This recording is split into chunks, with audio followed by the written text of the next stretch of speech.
in the preseason, we were projecting and saying, hey, we need a lot of these guys to take a step forward. I think for the most part, Peter Woods didn't really give me that step forward, the Clemson defensive tackle. Keldric Faulk kind of stayed the same but from Auburn, but he's still a really good defensive end. Rueben Bain gave us an early step forward, but I still question what position he's best going to succeed at. I really think he could be better as a Kalijah Cansey type of a guy instead of having him play as a defensive end. I think that he's too thick, and he would be a really damn good three-tech, like a really good three-tech, a productive pass-rushing three-tech. Or maybe just like an odd front edge, right? Like where he's playing like 4-4-I at times, like he's playing some 5 in certain fronts. Like I think he's a versatile kid, right? Like because he's not long, but like he's so powerful that he can make up for not being the longest guy in the world in short spaces. My issue with Rueben Bain has always been quite simply this, Joe. That kid is relentlessly powerful, explosive as all hell, but I don't think that he has great length. I know he doesn't have great length, and I don't think he has great closing speed either. So when you don't have that ability to cut down on space and finish plays, my biggest issue with Rueben Bain is I think he's going to cause a lot of chaos, but I don't think he's always going to have great production or finish a lot of plays. And I know there's going to be a heavy debate on that, like the quarterback hurries versus sack production. I don't really want to get into that right now.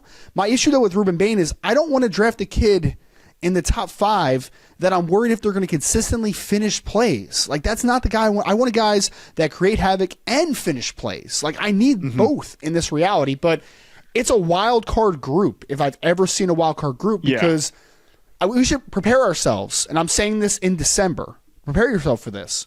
David Bailey from Texas Tech, the Stanford transfer defensive end, is probably going top 15. He's probably going top 15.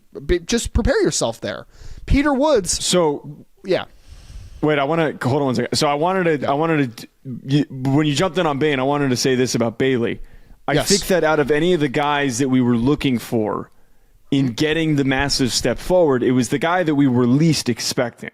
It was a guy that wasn't even really on the radar that we had talked about in the preseason. He was really raw. It was kind of funny. He had like this creative player type of a look to him because he doesn't wear any gear. He doesn't wear any tape. He doesn't have any arm sleeves. He doesn't wear any gloves. And he's just out there wrecking dudes. He took the step forward. That was the guy that we were looking for and we were waiting for.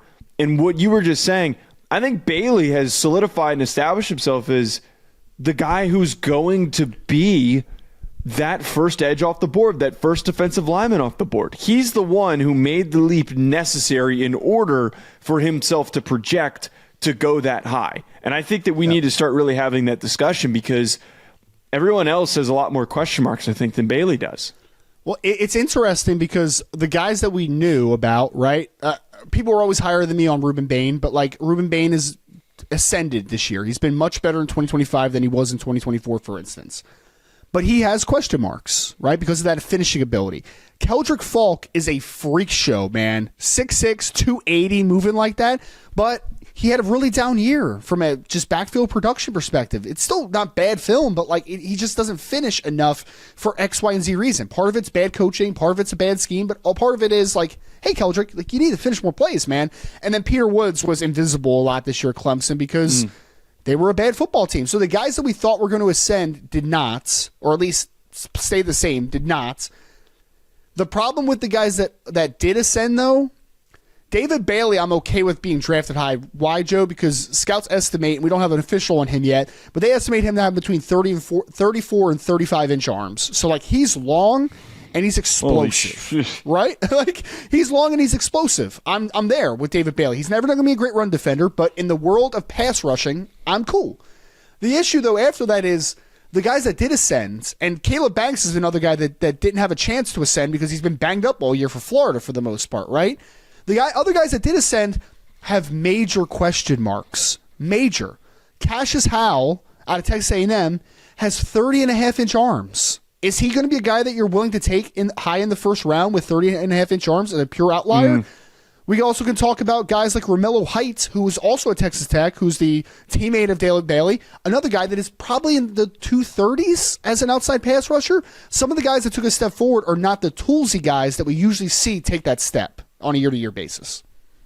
Yeah, I think that the way that we're going to kind of see this class unfold is that there's going to be some development in the approach of like, okay, these are the guys that will go early.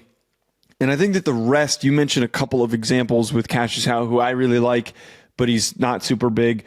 Romello Height is intriguing, but he's also not super big. It's going to be an approach, I think, of teams going after what they want to add to their defensive line room. I do think that there's almost a lot of guys that feel Donovan Ezeraku-esque, if that makes sense. Remember last year, Ezeraku's done really good with the Cowboys. I don't think his impact works with every single team. Mm-hmm. And him going where he did in the second round was a good projection, but he was getting some buzz for being a late first rounder. I think there's going to be a lot of those dudes where we'll have 4 or 5 guys right before the draft that are getting mentioned, that are getting brought up in discussions, and then one moves ahead of the pack, and the rest of them end up going on day 2. And we still stand our Mason Thomas on this podcast. We still stand him, man. Oklahoma pass rusher. Yes. He's another guy, though, man. He's going to have like 32-inch arms, Joe. It kills me inside to know some of the measurables on these guys, man. It kills me. Yikes. But, yeah, I mean, I'm hoping.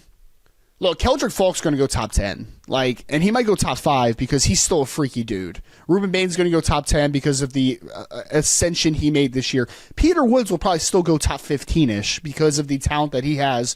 But yes, the defensive line class is a complete guessing game with some intrigue. But a couple of the guys that you thought were going to be the headliners of the group unfortunately did not take that next step this year.